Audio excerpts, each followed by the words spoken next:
faminaniana fahagagana fanasitranana amin'ny fiteniny anjely miaraka amin'ny révérend Médard sy pasteur Moana Esa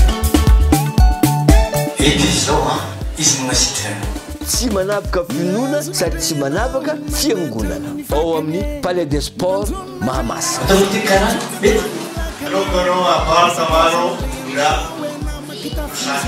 ny 3 décembre 2023 amin'ny 6 ora ka hatramin'ny 1:30 ora maraina fanokafana ny lanitra amin'ny 1:30 ora ka hatramin'ny 2 ora mpanasitrana sy déclaration prophétique amin'ny 1 ka hatramin'ny 10 ora ariva fizarana ositra sy sodrano lehibe afaka makany amin'ny fiangonanao ianao ary rehefa mirava vonjeo ny palais des sports eto daholo ny marary fa tsy maintsy sitrana tsy misy vidim-pidirana tainandreo